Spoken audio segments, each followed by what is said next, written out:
procura con diligencia presentarte a Dios aprobado, como obrero que no tiene de qué avergonzarse, que maneja con precisión la palabra de verdad. Bienvenidos a un tiempo de reflexión, estudio y conversación de la palabra de Dios, donde juntos buscamos su guía para vivir en su verdad. Aquí comienza Aprendiendo Juntos en Armonía. Gusto en saludarles en este nuevo día que nos da el Señor en su gracia y misericordia. Sean todos muy bienvenidos a su programa Aprendiendo Juntos y en Armonía. Le doy la más cordial bienvenida a nuestro pastor, profesor, como le digo yo, siempre en estas clases que nos va dando nuestro querido pastor Iván Reyes. ¿Cómo está, pastor? Querido hermano Juan, bien, por la gracia del Señor, con ese ánimo y disposición que solamente el Señor puede poner.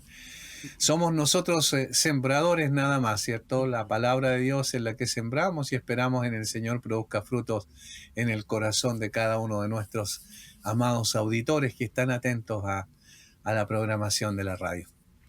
Así es. Pastor, ¿le parece si nos guía en oración? Y partimos desde ya, porque hoy día quedamos ahí al pendiente que vamos a empezar este desglose en los capítulos de Éxodo del 1 al 19. Estos temas teológicos que vamos a ir tratando. Así es. ¿Oramos entonces? Padre, te alabamos a ti, Señor, porque siempre es un privilegio que tú nos concedes el poder abrir nuestra boca para proclamar y para enseñar tu palabra. Eres tú el que nos enseña por medio de tu Espíritu, eres tú el Maestro que nos va conduciendo, Señor, y va produciendo en nosotros mismos, que recibimos tu palabra, un proceso de transformación que finalmente, Señor, tiene la finalidad de que nos parezcamos más a ti.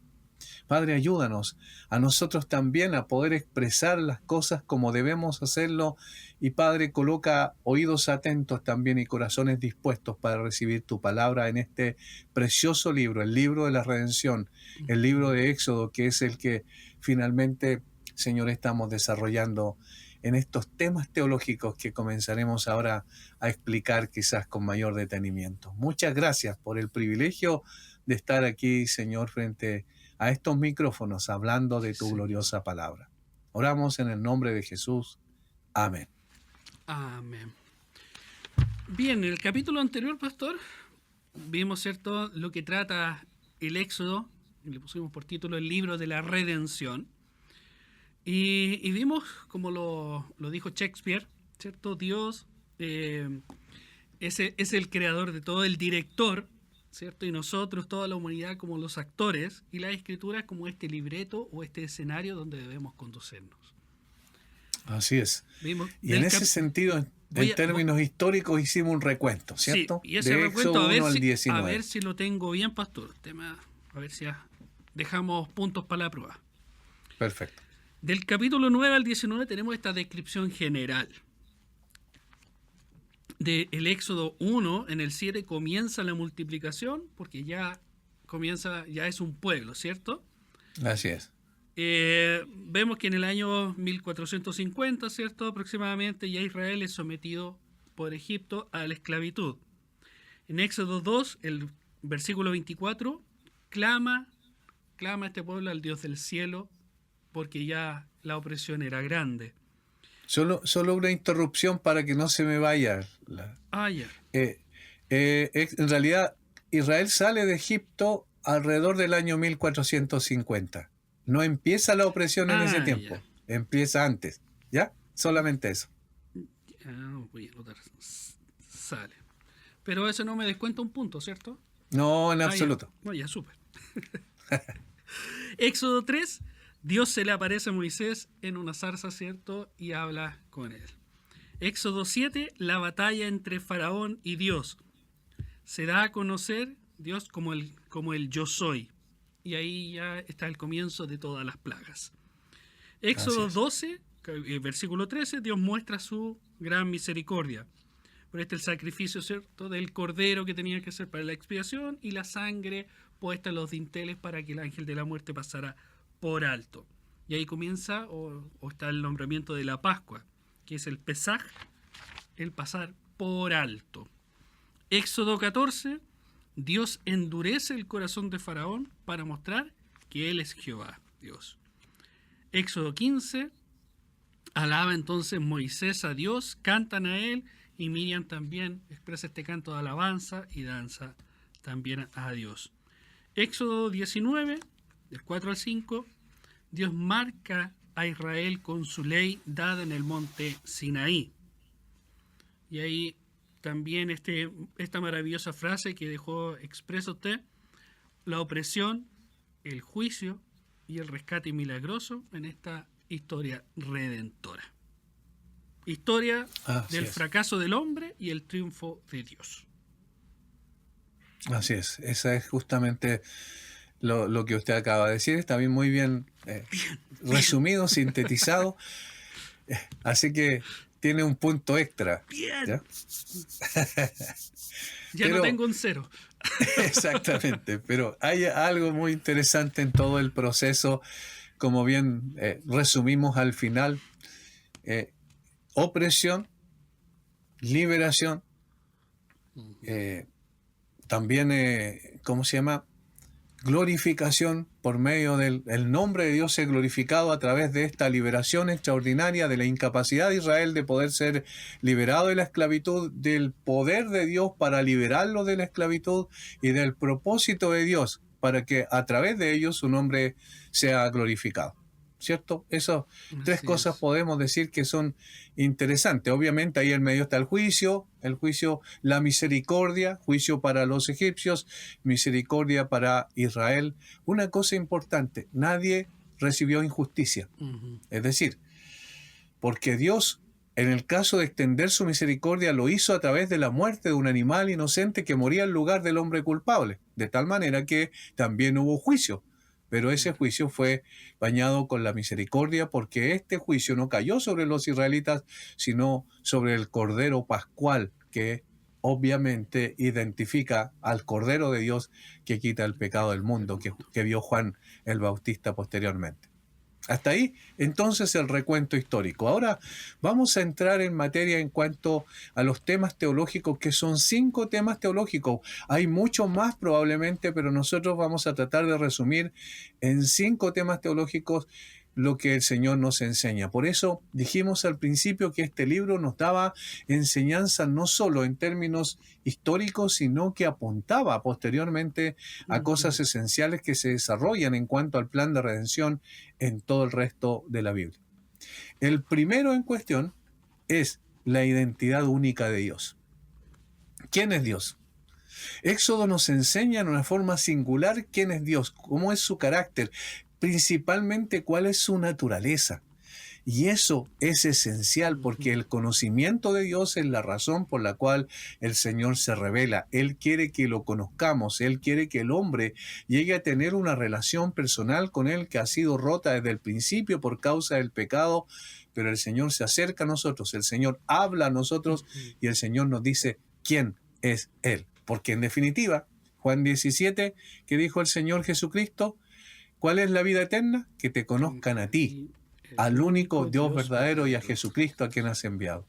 Pero ¿cómo podemos conocer al Dios que es imposible de poder alcanzar con nuestra mente, nuestro conocimiento, nuestro entendimiento? Solamente en la medida en que Él se revela a nosotros y se dé a conocer. Por lo tanto, la identidad única de Dios es un tema central en el Éxodo y en todo el resto de las Escrituras. Veamos entonces. Éxodo 3, versículos 13 y 14. Éxodo 3, versículos 13 y 14. En el contexto de la manifestación de Dios a Moisés en esta zarza que ardía pero no se consumía, como una evidencia de que había un milagro allí, esto llamó la atención a Moisés. Y dijo Moisés a Dios entonces cuando el Señor le entregó su plan para que redimiera o liberara a su pueblo de Egipto. Dijo Moisés a Dios: he aquí que yo llego a los hijos de Israel y les digo, el Dios de vuestros padres me ha enviado a vosotros. Si ellos me preguntaren, ¿cuál es su nombre? ¿Qué les responderé? Y respondió Dios a Moisés, yo soy el que soy. Y esas palabras son significativas en el lenguaje hebreo porque es I-Y-H-W-H. Estas son las palabras que normalmente se le conocen como el tetragramatón, es decir, 4 letras o 4 consonantes en hebreo, porque el lenguaje hebreo siempre fue consonantal, no tenía vocales. Posteriormente los masoretas, ya por el siglo 7 más o menos, 8 después de Cristo, aparecieron allí y agregaron vocales al lenguaje hebreo, pero el lenguaje hebreo naturalmente es consonantal. Estas palabras son la descripción y la revelación del nombre propio de Dios, el nombre propio de Dios que revela su identidad. Él está diciendo aquí que existe y que su existencia es absoluta. Él no atribuyó su existencia a alguien o algo, es decir, yo soy el que existo por mí mismo, está diciendo. Que es autoexistente, que nadie dio lugar a su existencia, es la causa primaria de todas las cosas, como Santo Tomás de Aquino después va a decir en sus argumentos respecto a la existencia de Dios. Él es autoexistente, es autosuficiente, no depende de nadie ni de nadie para existir y se satisface a sí mismo en una eternidad, porque es el principio y el fin, el alfa y la omega, como va a decir después también en el lenguaje ya del Nuevo Testamento. El simple y absolutamente es como el yo soy. Dios se revela como el gobernante libre y soberano y eterno, y por eso prevalecerá contra Egipto en este gran escenario. Ahora, coloquémoslo en el contexto de lo que estaba pasando allí. Los egipcios eran politeístas, tenían una cantidad impresionante de dioses. Los israelitas habían vivido durante mucho tiempo en ese contexto, es decir, en un contexto de idolatría absoluta y de politeísmo, de tal manera que ellos habían sido de alguna forma impregnados con ese tipo de filosofía religiosa, de que había muchos dioses y todos los dioses de Egipto eran superiores a todo el resto de los dioses de las naciones, como normalmente las naciones antiguas concebían a sus dioses. Entonces el Señor va a decir que yo soy el que existo por mí mismo, yo no fui creado por imaginación humana. ¿Lo notan lo que hay detrás? Yo soy el que no depende de nadie ni de nada para existir. Es decir, si nadie cree en mí, yo sigo siendo el yo soy. Por eso es un eterno presente. Yo soy el que no requiere entonces de el servicio de nadie. Yo me satisfago a mí mismo. Soy autosuficiente. Y yo soy el que siempre he sido y soy el que siempre seré. En ese contexto está colocando una distancia pero abismal, en un abismo imposible de traspasar entre los dioses egipcios y el Dios verdadero. ¿Por qué? Porque los dioses egipcios no tienen existencia, sino en la imaginación de los hombres nada más.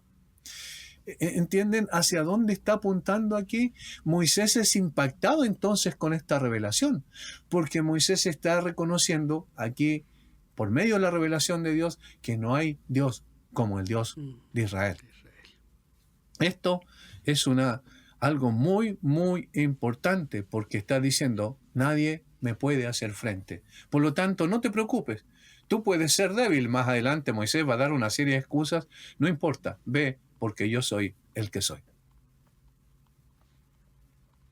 La importancia en sí mismo, esta autoridad única, poder en este nombre, y lo que causa en sí al pronunciar, ¿cierto? Él, su nombre, al decirlo, que lo vemos reflejado después cuando pasó en Jesucristo, ¿cierto? Cuando iba a ser arrestado.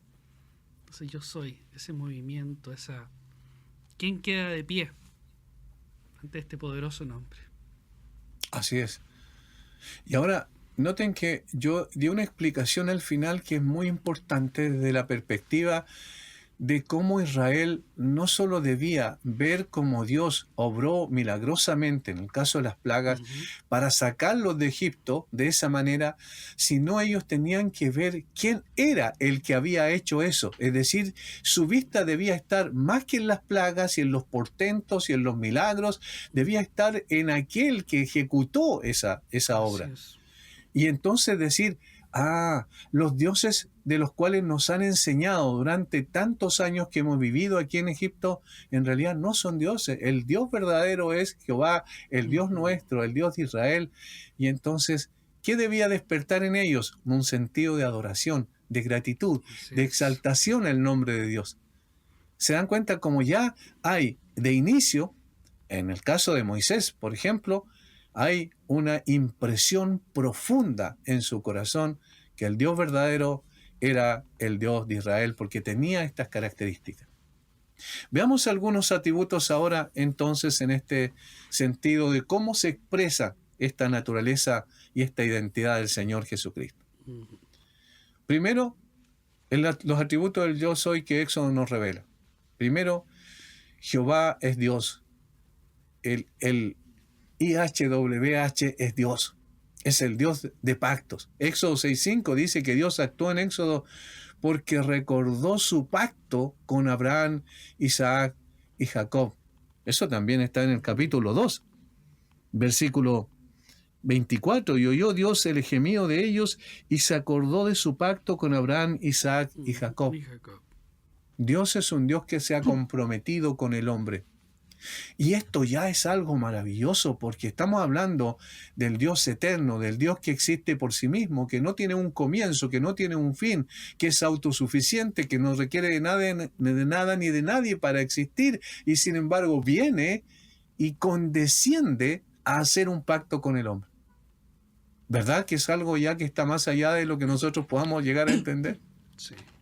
En otras palabras, como tú, Señor, como decía una canción del trío Mar del Plata, me acuerdo de antes, decía, como tú, si eres tan grande, te preocupas tú por mí. Mi vida está tan sucia que no te merece a ti, decía uno de las partes de esa canción. ¿Cómo tú, Señor, si eres tan grande, te preocupas por mí? ¿Cómo tú, si eres tan grande, te preocupas por un pueblo insignificante, según tus propias palabras, Señor, el más insignificante de los pueblos de la tierra? ¿Por qué? Y ahí está, porque Dios se comprometió simplemente, y Dios va a cumplir con su promesa. Segundo, Jehová es absolutamente supremo. Es absolutamente supremo, no hay nadie sobre él. No hay nadie igual a él y en consecuencia todo está bajo él, bajo su autoridad, bajo su gobierno, bajo su soberanía.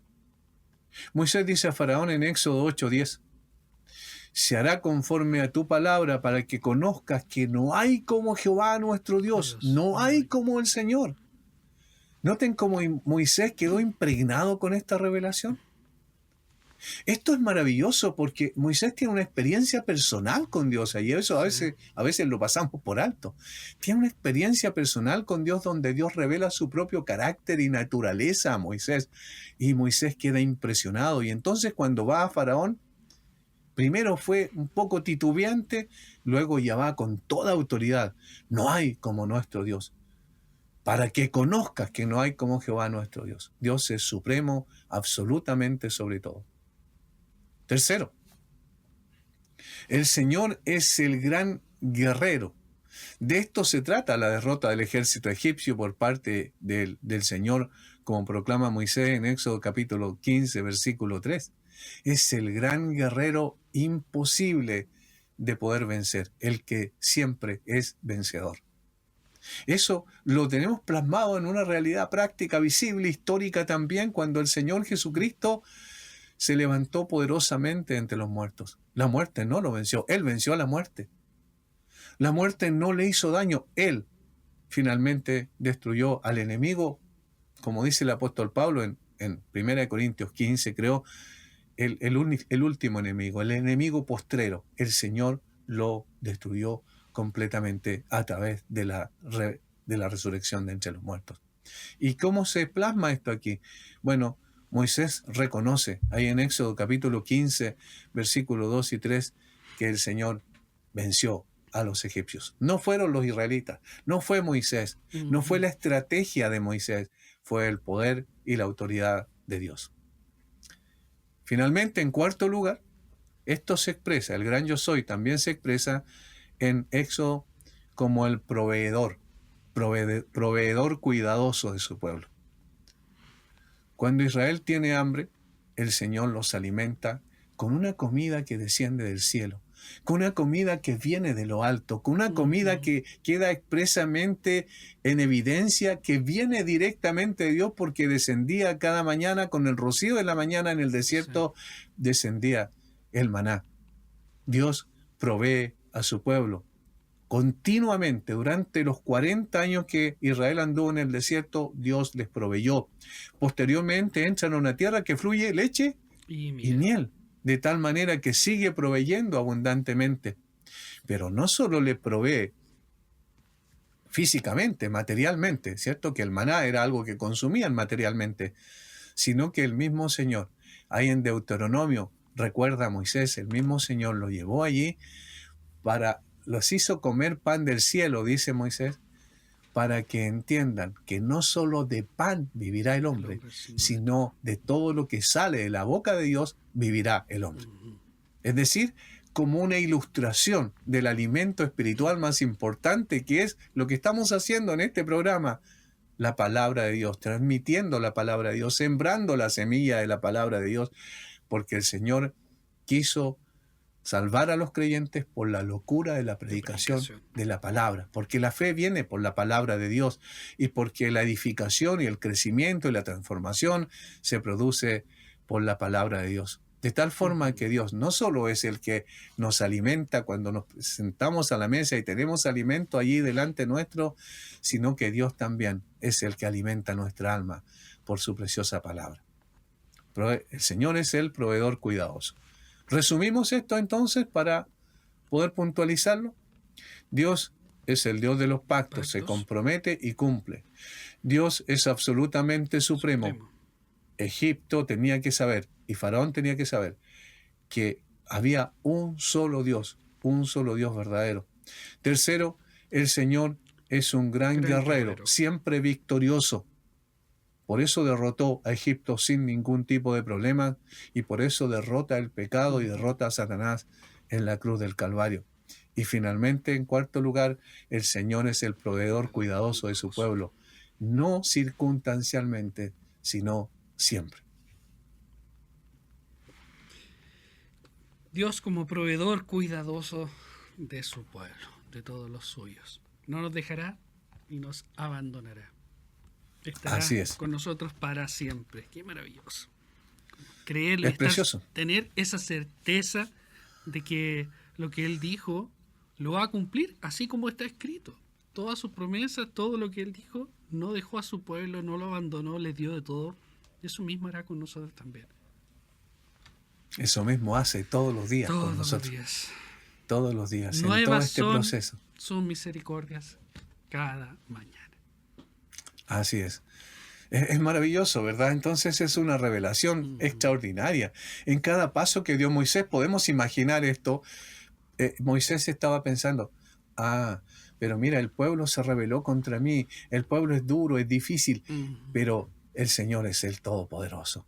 El Señor es el proveedor de su pueblo. El Señor cumplirá su pacto. Todo esto tiene que haber estado en el corazón de Moisés porque Moisés fue el primero al cual el Señor se le reveló de esa manera, en forma personal también y significativa. Esta es la identidad de Dios que vemos en todo el resto de las Escrituras. No es algo meramente histórico. Ya pasamos a la parte teológica. Esta es la identidad del único Dios verdadero. Ahora, pensemos un poquito aquí en aplicación. ¿Es Dios nuestra esperanza? ¿Es Dios la única esperanza? Eso es lo que necesitamos preguntarnos. Y evidentemente Dios es nuestra única esperanza. ¿Quién tengo yo en los cielos sino a ti? Fuera de ti, nada deseo. ¿Nada? Deseo. Nada deseo. ¿Se fijan? Cuando el salmista dice, Asaf, nada deseo, está diciendo, lo tengo todo. Por eso no deseo nada más. Hermanos, de eso se trata verdaderamente el cristianismo. Se trata de estar totalmente satisfecho en Dios. De estar absolutamente contento con Dios. Y entonces no necesitar nada más. De tal forma que si hay cosas que tengo y que circunstancialmente tengo y luego yo ya no las tengo, no hay problema. Porque no puedo perder mi relación con Dios. Dios no me abandona al arbitrio de mis circunstancias. Eso es lo que está diciendo entonces a través de esta identificación y revelación del carácter y la naturaleza de Dios. Mi esperanza y mi única esperanza es Dios, porque en Él está satisfecha mi alma. En nuestros tiempos de tribulación y persecución podemos meditar en los atributos de yo soy, ¿verdad?, que se revelan aquí en Éxodo. Quizás puedes conocer tú a alguien, querido hermano, que estás escuchando el programa en la iglesia, que esté atravesando tiempos difíciles. Tal vez puedas usar estas descripciones del carácter de Dios en tus oraciones por esa persona. A veces no es necesario darle un sermón a esa persona que quizás conoce todo esto, sino es simplemente en la oración decir: Señor, tú que eres un Dios proveedor y este hermano está pasando por aflicción, provee para esa necesidad que él tiene. Señor, como tú eres el guerrero que siempre triunfa y siempre es victorioso, Señor, dale la victoria a este hermano que no tiene fuerzas para seguir adelante. Sí.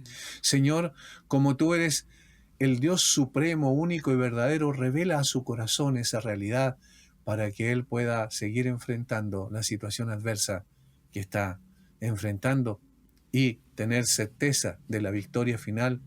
Y Señor, tú te comprometiste con él cuando lo llamaste a ser tu hijo y constituirlo precisamente en parte de tu familia. Señor, tú no lo abandones y no lo abandonarás, yo sé, pero que él tenga esa certeza en su corazón como yo la tengo en la mía.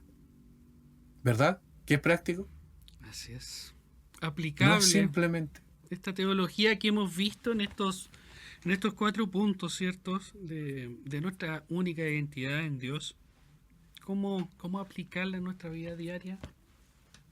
Es maravilloso. Y en cada aspecto. En cada aspecto. Es verdad que habrá momentos en que pase por nuestra cabeza la duda, porque la nube Sí. negra no se quiere ir sobre nuestra cabeza. Es natural, somos seres humanos, somos frágiles. Sin embargo, justamente en esa fragilidad y en el reconocimiento de esa fragilidad, allí descansa el poder de Dios. Eso le dijo Dios a Pablo, ¿cierto? Cuando él oró por ese aguijón que tenía en la carne 3 veces y el Señor le dijo: bástate mi gracia porque mi poder se perfecciona en tu debilidad. Y entonces Pablo dijo: entonces cuando soy débil, soy fuerte. Y allí está. No debemos creernos los súper espirituales, que no pasamos por problemas, que nosotros siempre vencemos. No, somos personas que dubitativas en el caminar con el Señor. Si no fuera porque el Señor nos sostiene con su mano poderosa, nosotros estaríamos en el suelo, pero Él nos levanta. Pasamos por aflicciones y nos levanta otra vez, porque Él es nuestro Dios. El gran yo soy es nuestro Dios si estamos en Cristo. Entonces la pregunta: ¿estamos realmente en Cristo? Así es. Ese es el punto principal. ¿Avanzamos a un segundo tema? Avancemos al segundo tema, pastor. Ya. Así como nos da la identidad del Dios verdadero, también el segundo tema es que establece el patrón de redención, o el plan de redención, también podemos decirlo. Este es el segundo tema en Éxodo. No solo vemos la identidad única de Dios, sino que también podemos ver algo de la forma en que Él trabaja específicamente en cuanto al patrón de redención que prefigura la historia de salvación posterior. Hay 3 aspectos de este patrón que miramos en Éxodo. Por eso le llamamos al libro el libro de la redención. Por eso, porque establece el patrón, o vamos a decir, lo que está en la historia de la forma en que Dios obra para redimir a Israel, es también ilustrativo de la forma en que Dios usará para redimir a su pueblo de la esclavitud y para que en Cristo sean benditas todas las familias de la tierra. Primero, el problema. El pueblo está oprimido bajo esclavitud. Éxodo es la salvación del pueblo de Dios de algo, porque no podemos hablar de liberación si no hablamos de esclavitud. ¿Se entiende? Sí. Es decir, ¿en qué condición se encuentra el pueblo en Éxodo capítulo 1? En una condición de esclavitud. Notemos el capítulo 1, veamos algunas algunos versículos. Versículo 11. Entonces pusieron sobre ellos comisarios de tributos que los molestasen con sus cargas y edificaron para Faraón las ciudades de almacenaje, Pitón y Ramesés. Pero cuanto más los oprimían, tanto más se multiplicaban y crecían, de manera que los egipcios temían a los hijos de Israel. Y los egipcios hicieron servir a los hijos de Israel con dureza. Ahí hay algunas expresiones de lo que significó la esclavitud. Más adelante, cuando ellos gimieron al Señor, y el Señor reveló el plan a Moisés, le dijo lo siguiente, versículo 7 del capítulo 3.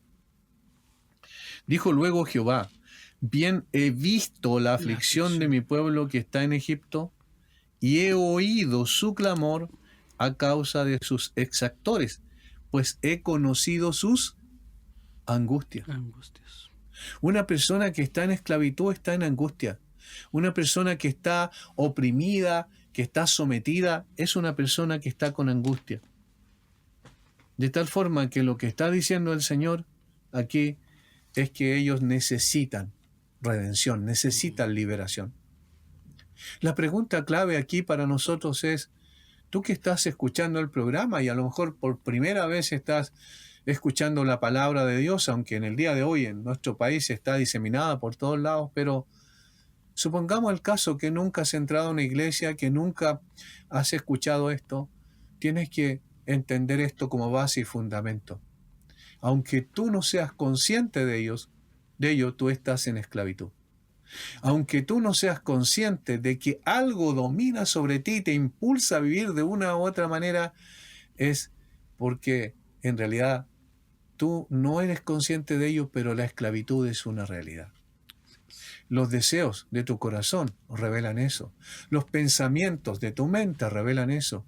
La voluntad tuya, es decir, las acciones revelan eso. La esclavitud del hombre, la esclavitud más grande del hombre, es que el pecado engaña pensando que somos libres. Y entonces nos dice, tú eres libre para hacer lo que tú quieras, haz lo que quieres, vive la vida y disfruta de la vida. Total, no hay mañana que importe, lo que importa es el presente. Pero el pecado te está engañando porque te ofrece mucho, te da poco y finalmente te lo quita todo. El pecado es tu esclavizador. Tú estás en cadena sin saber que lo estás. La palabra de Dios revela que estás en cadena. Así como Israel estaba en cadenas desde el punto de vista físico, el ser humano en general está en cadenas desde el punto de vista espiritual. Si no hubiera pecado en el mundo, no tendría sentido el Evangelio, ¿verdad? Si no habría esclavitud, no tendría sentido que viniera el Señor Jesucristo como el libertador.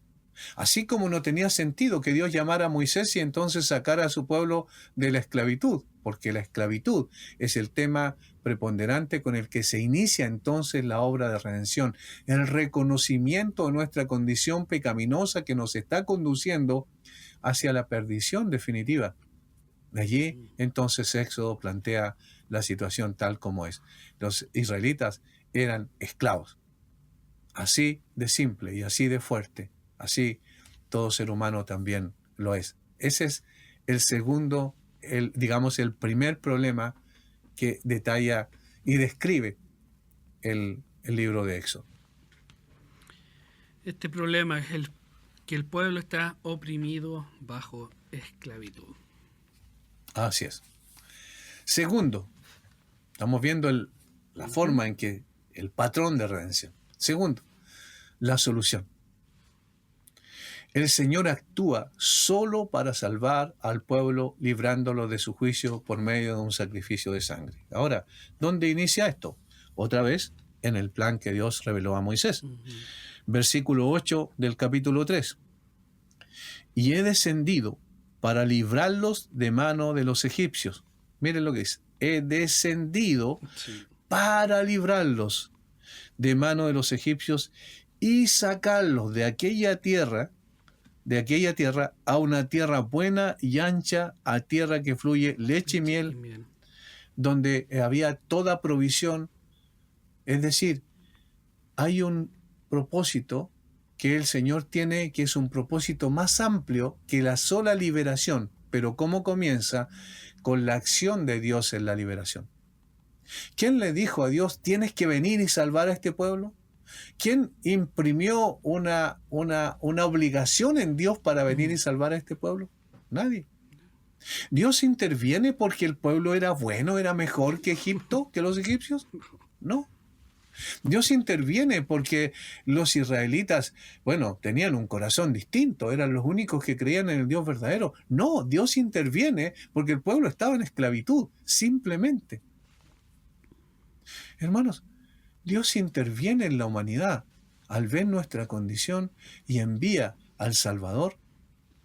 ¿Pero por qué? ¿A qué? ¿Debido a qué? Debido a su pura gracia.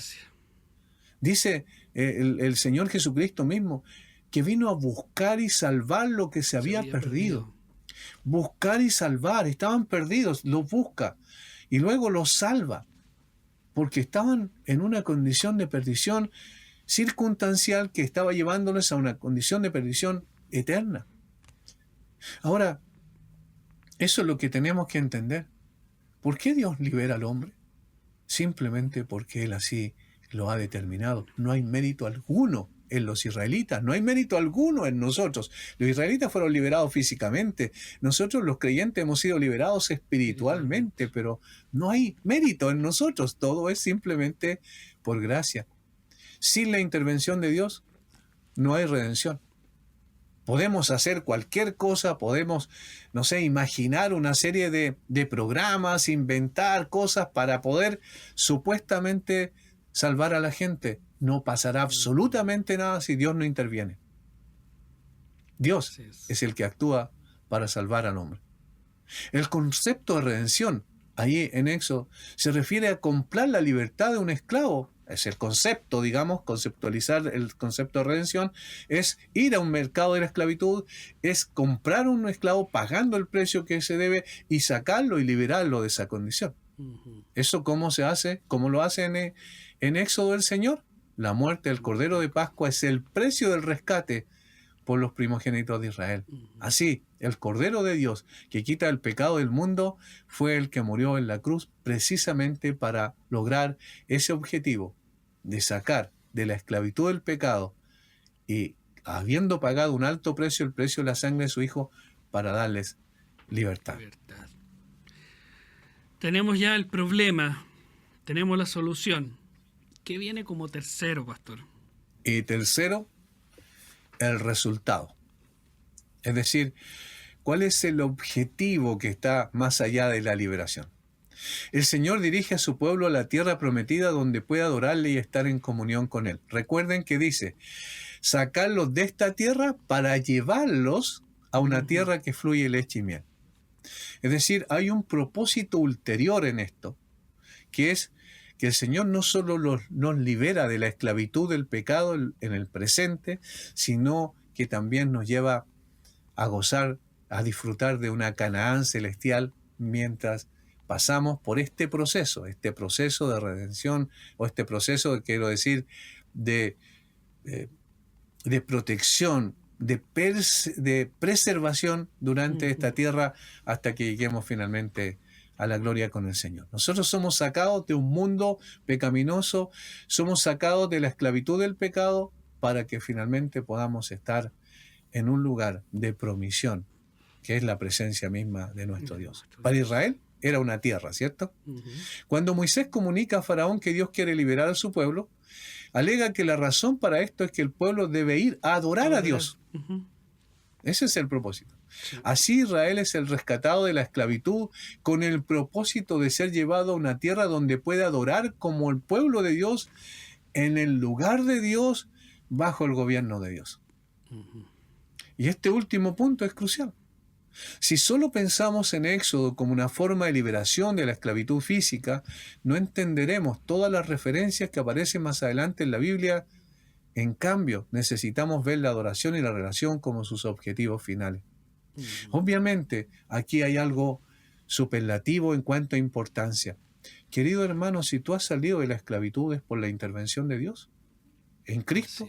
Y si tú has salido de la esclavitud por la intervención de Dios en Cristo, entonces tú te has transformado o te estás transformando en un adorador, en alguien que sirve, honra y glorifica a Dios durante toda su vida. Y por todos murió, dijo Pablo, para que los que viven ya no vivan para sí, sino para aquel que murió y resucitó por ellos. Los verdaderos adoradores, dijo el Señor Jesucristo, adorarán al Padre en espíritu y en verdad. Y en verdad.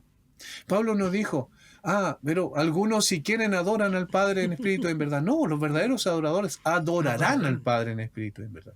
Es decir, hay una impresión, una marca indeleble en el alma de cada uno de nosotros cuando el Señor llega a nuestra vida. ¿Para qué te rescaté? Para que me sirvas, para que me honres, para que glorifiques mi nombre, porque ese es el propósito por el cual te creé. Por eso te he redimido, te he sacado de esa condición, para que entonces tú honres mi nombre todos los días de tu vida y lo hagas por la eternidad. Qué maravilloso, y hacerlo por la eternidad.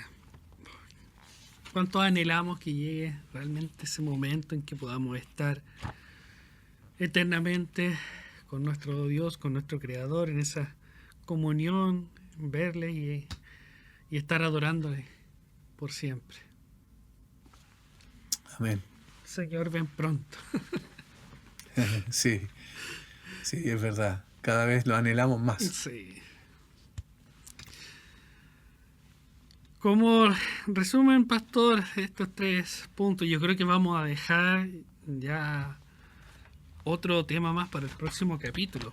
De estos 5, recién vimos 2. Sí, vimos la identidad única de Dios, sí, ¿cierto? Donde Dios se revela como el Dios de pactos, comprometidos con el hombre. Dios es absolutamente supremo. Dios, un gran guerrero, ¿cierto? Y Dios como proveedor y cuidadoso de su pueblo. Y después vimos como segundo tema teológico, él establece el patrón, ¿cierto? O plan de redención. Y tenemos el problema, que el pueblo está oprimido bajo esclavitud, ¿cierto? La solución, Jehová actúa para salvar a este pueblo por medio de su sacrificio de sangre. Y el resultado, Jehová dirige su pueblo hacia la tierra prometida para que puedan adorarle y estar en comunión con él. Así es. Y estos serán grandes temas recurrentes el resto de la Biblia. Por eso decimos que es un patrón muy importante el Éxodo, el libro de la redención, que apunta a la redención definitiva en Jesucristo. En Jesucristo. Allá apuntamos. Así es. Gracias, pastor, por una vez más estar junto a nosotros y exponernos las Escrituras principalmente y de esta forma tan detallada en la cual podemos comprender, sumergirnos un poco más en qué va tratando cada tema dentro de la historia, dentro de este plan, que quizás no lo vemos siempre a una simple lectura de la Escritura, sino que ahora más al detalle, más como un estudio que podamos compartir con otros. Como lo decíamos en programas anteriores, sería muy bueno que pudieran reunirse quizás algunos hermanos o en familia, ver o escuchar el programa y estar ahí tomando apuntes y compartiendo y desmenuzando. Después que terminamos nosotros, continuar desmenuzando estas maravillosas verdades que el Señor nos ha dejado. Es una buena práctica, eso es lo que usted propone, me parece muy, muy importante. Incluso después, cuando ya no escucharon el programa en el momento preciso, pueden revisarlo nuevamente, ¿cierto? En el canal de YouTube del ministerio, y allí pueden volver otra vez, tomar apuntes y apuntar ya más en detalle, con más tranquilidad, y conversar también sobre estas verdades eternas que el Señor nos ha dado. Así es. Así que si no está suscrito, no sabe cuál es nuestro canal, vaya, búsquenos ahí en YouTube como Ministerio de Armonía y ahí va a encontrar la playlist del programa Aprendiendo Juntos y en Armonía. Puede escuchar muchos más también. Hay mucho preparado en amor para ustedes. Así que gracias por compartir con nosotros una vez más y que el Señor les guarde, les fortalezca y les bendiga. En Armonía hemos presentado Aprendiendo Juntos en Armonía. ¿Quieres volverlo a escuchar? Encuentra Aprendiendo Juntos en Armonía en Spotify, Apple Podcast y en armonía.cl. Cada semana, un nuevo episodio.